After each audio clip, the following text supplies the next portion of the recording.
नमस्कार, मी सुप्रिया आणखी एका नवीन ब्लॉगमध्ये आपल्या मनापासून स्वागत करते. तुम्हाला आजचा दिवस सुखाचा, आनंदी आणि आरोग्यदायी जावो. तुम्ही जी काही स्वप्न पाहिली असतील ती सगळी स्वप्न तुमची पूर्ण होत. त्याचबरोबर शुभ सकाळ सर्वांना. सकाळची वेळ आहे आणि सकाळी व्हिडिओला सुरुवात झालेली आहे आपल्या. तुम्ही बघत असाल इतकं सुंदर नजारा दिसतोय ना. नुकताच सूर्योदय झालेला आहे आणि सूर्योदयाची किरणं जी आहेत ना ती छान अशी ऊसावर पसरलेली आहे. समोरच ऊसाची शेती आहे आणि सकाळी ना हा नजारा बघायला इतकं भारी वाटतं ना.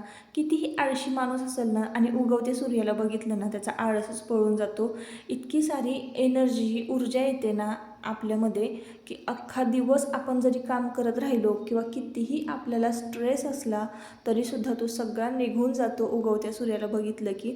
तर मग इतकं मला खूप एनर्जेटिक फील होतं जेव्हा मी असे काही म्हणजे आपण कसं फोटोमध्ये मोबाईलमध्ये हे सगळं वातावरण बघत असतो, पण जेव्हा आपण आपल्या डोळ्यानं ते दृश्य बघतो, आजूबाजूचं वातावरण बघतो, पक्ष्यांचे आवाज, वाहणारं पाणी, थंड हवा, तेव्हा आपलं अवयव म्हणा किंवा आपलं शरीर, आपलं मन हे सगळं जे आहे ना, कितीही स्ट्रेस असला मनावर तरीसुद्धा तो दूर होतो. आपले शरीर जे आहे ते नैसर्गिकरित्या सुदृढ होतं.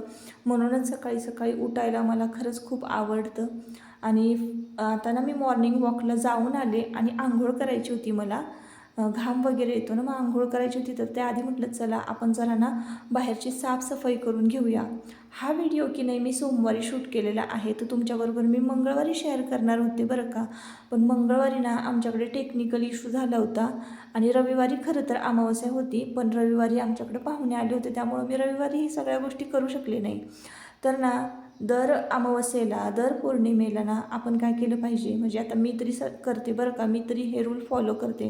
कारण आवर्जून आपल्याकडनं ह्या सगळ्या गोष्टी होत नाहीत ठरवूनसुद्धा.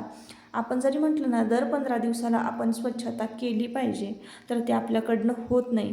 जर आपण असं ठरवलं ना की नाही अमावस्या पौर्णिमेला आपण देवपूजा करतो, देवाचा वार असतो, अमावस्या पौर्णिमेला आपण कुलदैवतेची सेवा करतो, तर त्याचवेळी ह्या सगळ्या स्वच्छता, ही सगळी कामं काढली ना तर आपली होऊन जातात. आणि आपल्याला म्हणजे अमावस्या पौर्णिमेला असं ठरवून जर केलं ना आपण, तर आपल्याला दिवस पण मोजायला लागत नाही. आपले दिवस लक्षात राहतात की बरोबर आपण 15 दिवसानं साफसफाई करत असतो. म्हणून मग हे अमावस्या पौर्णिमा मी अशी घराबाहेरची बरं का, आपण घरातली तयारी काढतोच, पण घराबाहेरची ना जाळ्या जळमटं जे की आपण आपल्या समोरच येताना दिसतात, एंट्रीलाच आहे दरवाजाच्या, जाळ्या जळमटं भरपूर झालेली असतात. आता खाली आमचं 2 BHK आहे आणि वर 2 BHK असं आमचं घर आहे.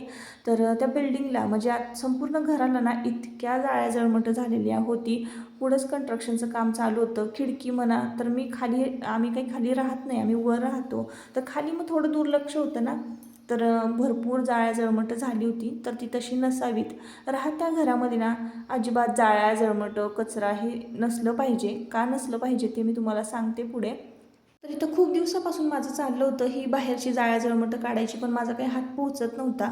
आणि एक जो झाडू आहे ना तुटका, तर तो काही व्यवस्थित म्हणजे व्यवस्थित निघत नव्हतं. आता तुम्हाला इथूनच दिसलं असेल खूप साऱ्या जाळ्या जळमट होती, पण जसा हात माझा फिरत होता ना तसं ते लॉफ्ट जो आहे वरचा म्हणजे पूर्ण स्वच्छ होत होता, पांढरा शुभ्र होत होता. आणि अंगणात पण भरपूर सारा कचरा पडला होता. प्लॅस्टिक म्हणजे कुरकुऱ्याचे पुडे वगैरे जे मुलांनी खाऊन टाकले होते, खाली पाण्याच्या बाटल्या, त्यांची खेळणी, वरून काहीही टाकून देत असतात, खाली भरपूर कचरा होतो. आणि माझं रुटीन कसं आहे की सकाळी ना मी उठले की आधी वरचं आवरत असते, त्याच्यामुळं मला खालचं आवरायला वेळ मिळत नाही. पण अमावस्या असू दे किंवा पौर्णिमा असू दे, असं काही असलं ना तर मी काय करते, वरचं काम ते तसंच ठेवते किंवा लवकर आटपून घेते. नाहीतर मग तुमचे दादा पण मदत करतात बरं का मला. मी फक्त ते तुम्हाला कॅमेरामध्ये व्हिडिओमध्ये दाखवत नाही. नाहीतर तुमचे दादा काय करतात, मी खालचं आवरत असले ना की वरची फरशी वगैरे सगळं म्हणजे घर लोटून काढतात, पुसून काढतात. तुम्हाला खरं वाटत नसेल, पण लोटून पुसून काढतात बरं का. ते लादीसुद्धा पुसून घेतात मॉपनी. तर मी आत्ता खालचं सगळं करत होते ना, तर सगळं वरचं काम जे आहे ते तुमच्या दादांनी केलं होतं. खाली ना झाडू मारला. अंगणामध्ये इतकं छान फ्रेश वाटत होतं, इतकं मस्त वारं सुटलं होतं. तुम्ही तर आजूबाजूचं वातावरण पाहत असाल. म्हणजे एवढं मोठं आहे आमचं घरापुढचं अंगण, आजूबाजूचा एरिया. तेवढा सगळा एकत्रित स्वच्छ ठेवणं आमच्याकडनं काही जमत नाही. आणि हे खालचं घर आहे जिथं मी मशीन काम करते, मशीन ठेवलेले आहे, ते सुद्धा मला स्वच्छ ठेवावं लागतं. त्यानंतर मग मी वर आले, माझी देवपूजा झाली. तुमच्या दादांनी आधीच जाळ्या जळमटं म्हणजे घरातली वरची काढली होती, लोटून काढलं होतं, पुसून घेतलं होतं. देवांश झोपला होता आणि मी मस्तपैकी रात्रीचा जो भात आहे तर त्याला फोडणी दिली होती. तो भात ना आम्हाला दोघांनाही खूप आवडतो. आत्ताचं हे टायमिंग होतं ना 8-8:30चं टायमिंग होतं. बऱ्यापैकी छान ऊन पडलं होतं सगळीकडे. तुमच्या दादांचा नाश्ता झाला होता आणि मी नाश्ता करत होते. सकाळीच ना मी खालचं जेव्हा लोटून घेत होते ना अंगण, तेव्हा सगळे कपडे जे आहेत ते मशीनला लावून दिले होते. ते छान मस्तपैकी ना म्हणजे धुतल्या गेले होते. चला म्हटलं सकाळी वाळत घालूया. सकाळच्या मोकळ्या वातावरणामध्ये जर हे मोकळ्या हवेत वातावरणामध्ये ही जर कपडे वाळलीत ना की दुपारच्या कडक उन्हामध्ये मी काही जास्त कपडे वाळवत नाही. सकाळीच नाहीतर मग संध्याकाळी म्हणजे अशा टायमिंगला मी कपडे वाळवते. जास्त उन्हामध्ये मी कपडे वाळवतच नाही, नाहीतर मग गरम पडतात किंवा कलर उडतो, वाफ बसते एक प्रकारची बघा कपड्यांमध्ये आणि मग ते दुसऱ्या दिवशी घालायचे म्हणले की खूप गरम झालेले असतात. म्हणून मग मी सकाळी फक्त सकाळच्या थंड हवेमध्ये कपडे हे जे आहेत ते वाळवून घेते. तर आता इथे सकाळी कपडे वाळत घालते. तर असो, आता तुम्ही बघितलं की खालीसुद्धा 2 BHK आणि वरसुद्धा 2 BHK एवढं सगळं मॅनेज करणं एकत्रित स्वच्छ ठेवणं तर माझ्याकडनं होत नाही. आता आपण स्वतःला काही नियम घालून घेतले ना, म्हणजे थोडक्यात मी तुम्हाला ना माझं अमावस्या पौर्णिमेचं रुटीन शेअर करते की मी हे कामं कसे वाटून घेते आणि इतरही कामं मी करते हे तुम्हाला माहिती आहे. बऱ्याचदा ना बऱ्याच ताईंचा प्रश्न असतो की एवढी सगळी कामं तू एकत्र म्हणजे एकटी कशी मॅनेज करते, एकत्र कशी मॅनेज करते आणि तुला कंटाळा नाही येत का? हा नेहमीचा प्रश्न असतो बरं का. तर मी सुरुवातीलाच माझ्या कंटाळा का येत नाही याचं उत्तर दिलेलं आहे की मी सकाळी मॉर्निंग वॉकला जाते आणि मला अशा वातावरणामध्ये ना एकदम फ्रेश वाटतं. जे तुमच्या मनाला आवडतं, जिथं तुम्हाला आनंद मिळतो ती गोष्ट तुम्ही केलीत ना की रोज तुम्हाला एनर्जी मिळते तुमची न आवडती कामं करण्यासाठी, असं आहे. आणि मग हळूहळू सवय होऊन जाते आपल्याला कामाची. तर आता दर 15 दिवसाला ना मी काय करते म्हणजे थोडक्यात तुम्हाला ना माझ्या अमावस्या आणि पौर्णिमेचं म्हणजे दर 15 दिवसाचं रुटीन मी तुमच्याबरोबर शेअर करते. तर दर अमावस्या आणि पौर्णिमा असेल ना त्या दिवशी काय करायचे, संपूर्ण देवघर जे आहे ते स्वच्छ करायला काढत असते मी. जी काही देवाची भांडी आहेत घरामध्ये, इतर पितळेची भांडी आहेत, तांब्याची भांडी आहे, ती ना दर 15 दिवसाला स्वच्छ करायला काढायची. दर 15 दिवसाला स्वच्छ नाही केली तरी चालतात बरं का. अगदी महिना ह्या तांब्या पितळाच्या भांड्यांना काहीसुद्धा होत नाही, तशीच राहतात बरं का. माझी भांडी मी घासलेली बरं का. इतर तुम्ही दुसरं कुठलं लिक्विड वापरायचं असेल तर बघा लगेच काळी पडतात ती भांडी. पण मी तर पितांबरी वापरते, तुम्हाला माहिती आहे. पितांबरीमध्ये लिंबू पिळून ठेवायचा आणि 1 तासभर ते लिक्विड जे आहे पितांबरीचं ॲक्टिवेट होतं चांगलं आणि मग त्या अशा पद्धतीनं सगळ्या भांड्यांना लावून घ्यायचं. आणि तुम्ही बघत असाल अगदी झटपट नुसतं थोडंसं घासलं ना की तरीसुद्धा सगळी भांडी बघा एकदम चकाचक होतात. देवसुद्धा तुम्ही पाहिले आहे. आणि एखाद्या अमावस्या एखाद्या पौर्णिमेला आपण ह्या गोष्टी नाही केल्या तरीसुद्धा चालून जातं. पण महिन्यातनं एकदा, 15 दिवसातनं एकदा ह्या गोष्टी ठरवून ह्या आपण केल्याच पाहिजे. ठरवून नाही, अमावस्या पौर्णिमा आले म्हटलं की हे रुटीन आपण फॉलो केलंच पाहिजे. म्हणजे आपलं घरही स्वच्छ राहतं आणि देवघरही स्वच्छ राहतं. रोज पूजा करताना आपल्याला जास्त कष्ट करायची गरज नसते, जास्त मेहनत घ्यायची गरज नसते. कारण दर 15 दिवसाला आपलं देवघर जे आहे आपण पूर्ण डीप क्लीन करत असतो, जाळ्या जळमटं काढून टाकत असतो. म्हणून अचानक एखादा पाहुणा जरी आला आणि वर बघितलं तरीसुद्धा त्यांना काही जाळ्या जळमटं दिसत नाही. कारण आपण दर 15 दिवसाला ही कामं करतच असतो. जुन्या चपल्या, जुनं काही जे असेल भंगार सगळं काढून टाकायचं आणि वरच्या आपलं अंगणसुद्धा आपण आवरत राहायचं आहे.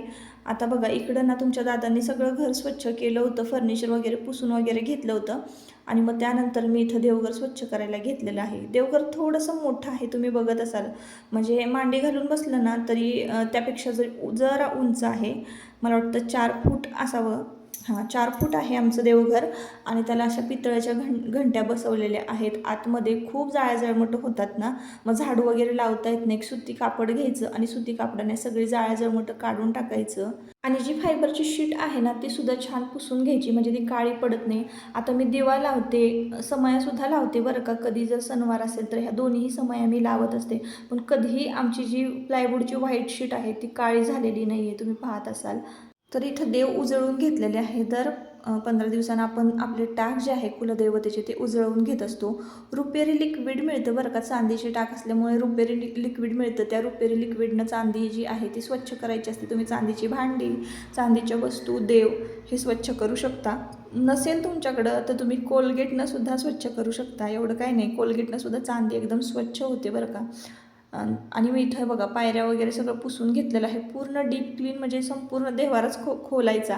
खरं तर मला आज ना खालचं जो ड्रॉवर आहे तो सुद्धा स्वच्छ करायचा होता, पण आता इतकासा वेळ नाही. मला ह्या गोष्टीला ना 2-2.5 तास 3 तास तरी सहज लागतात बरं का. तर असो, आता तुमच्याबरोबर काही गोष्टी शेअर करते. तर सुरुवातीला मी जसं की तुम्हाला सांगितलं होतं, ह्या सगळ्या गोष्टी का करायच्या, दर 15 दिवसाला स्वच्छता का करावी. तर आपल्याकडं तुम्हाला माहिती आहे, आपण पॉझिटिव्ह आणि निगेटिव्ह, आता तुम्ही म्हणाल ह्याचं जास्तच फॅड झालेलं आहे. पॉझिटिव्ह निगेटिव्ह हे शब्द सतत उच्चारण्यात येतात बरं का. पॉझिटिव्ह आणि निगेटिव्ह म्हणजे सकारात्मक ऊर्जा आणि नकारात्मक ऊर्जा. जशी सकारात्मक ऊर्जा असते तशी नकारात्मक ऊर्जासुद्धा असते. जसं देव आहे तसं दैत्यसुद्धा आहेत, हे मान्य करावं लागेल. कारण काही काही लोक नाही करत किंवा काही काही लोक ह्या गोष्टीवर विश्वासच ठेवत नाहीत. असो, ज्याचं त्याचं प्रश्न आहे तो. इथं बघा मी छान टाक जो आहे, म्हणजे आमच्याकडे 5 टाक आहेत, ते सगळे टाक मी छान स्वच्छ करून घेतले होते कोलगेटनं. आणि आजूबाजूला ना तांब्याची बॉर्डर आहे, ती तांब्याची बॉर्डरसुद्धा मी छान घासून घेतली. त्यामुळं देव आहे ना एकदम चकचकीत झालेले आहे. पण 15 दिवसातनं छान असा मेकअप मी देवांचा करते. तर चंदन लावलेले आहे आता, आणि मग त्यानंतर हळदी कुंकू लावते. इतकं छान दिसतं ना ते, दिसायला देवघर पण छान दिसतं. देवही छान व्यवस्थित देवांचा नटापटा झालेला असेल तर आपल्याला पण ते बघायला खूप भारी वाटतं. आणि एक प्रकारची श्रद्धा असते आपली देवावर. आणि देवघर छान दिसायला लागलं ना की अजूनच आपल्याला म्हणजे असं वाटतं की ना काहीतरी खूप प्रसन्न आहे आपल्या घरामध्ये. आपण सतत वावरत असताना आपल्याला ना ते फील होत असतं. तुम्ही कधीतरी असं करून बघा आणि अनुभव घ्या. आता हे देवघर ना आमचं हॉलमध्येच आहे ना, तर त्यामुळं सतत वावरत असताना किंवा अचानक कोणी जर आलं ना, तर बऱ्याच जणांच्या तोंडून मी ऐकलेलं आहे की तुमच्या घरामध्ये बसलं ना की लवकर उठावंसं वाटत नाही, जावंसं वाटत नाही, खूप छान वाटतं, फ्रेश वाटतं, मोकळी हवा आणि एक वेगळ्याच प्रकारचं म्हणजे त्यांना म्हणजे आपण म्हणतो ना चैतन्य निर्माण होतं घरामध्ये. अशी या पद्धतीनं जर देवपूजा केली तर. म्हणून मग मी बघा अशी छान चंदन लावून छोट्या छोट्या टिकल्या लावलेल्या आहे, देवांना मोत्याच्या माळा घातलेल्या आहे. आणि देव अक्षरशः इतके स्वच्छ झाले ना की मी शूट करताना सुद्धा तुम्हाला माहिती आहे प्रकाश पडतोय त्या टाकातून म्हणा किंवा असं एक प्रकारची चमक आलेली आहे त्याला. तर अशा पद्धतीनं दर अमावस्या पौर्णिमेला माझं हे जे म्हणजे रुटीन असतं, दर अमावस्या पौर्णिमेला मी ह्या सगळ्या गोष्टी करत असते. तर असो, आपण परत मुद्द्यावर येऊया. सकारात्मक ऊर्जा आणि नकारात्मक ऊर्जा. जसं की मी तुम्हाला सुरुवातीला सांगितलं, देव आहे तर दैत्य असतात, ज्याच्या त्याच्या मानण्याचा हा प्रश्न आहे. तर तुम्हाला सांगते मी आता बघा, जसं की तुम्हाला मी सांगितलं आत्ता पॉझिटिव्ह ऊर्जा फील होते घरामध्ये. आपण पूजा केल्यानंतर सतत इकडे तिकडे वावरतो, आपल्याला छान वाटतं. तर जशी आपल्याला सकारात्मक ऊर्जा जाणवते, पॉझिटिव्हिटी जाणवते, तशी निगेटिव्हिटी पण आपल्याला जाणवते. निगेटिव्ह एनर्जीसुद्धा आपल्या घरामध्ये असते, पण ती आपल्याला ओळखता आली पाहिजे. आता ती ओळखायची कशी? तर घरातील प्रत्येक व्यक्तीला सतत आळस, थकवा येतो, कोणत्याच कामात त्यांचं मन लागत नाही, शरीरात ऊर्जा, एनर्जी राहत नाही, गळून गेल्यासारखं वाटतं, मनात सतत वाईट विचार येतात. अनेकदा असं वाटतं की कधी संपणार, ह्या सगळ्या गोष्टी सगळ्या संपल्या पाहिजेत असं वाटायला लागतं. घरात सतत नुकसान, तोटे होतात. कुठलीही वस्तू कितीही चांगली असेल तर ती बिघडते. कुठलंही काम, कुठलाही व्यवसाय, कुठलीही गोष्ट आपण कितीही उत्साहात सुरुवात केली तरीसुद्धा ती हळूहळू गळून जाते. म्हणजे ते काम करावंसंच वाटत नाही.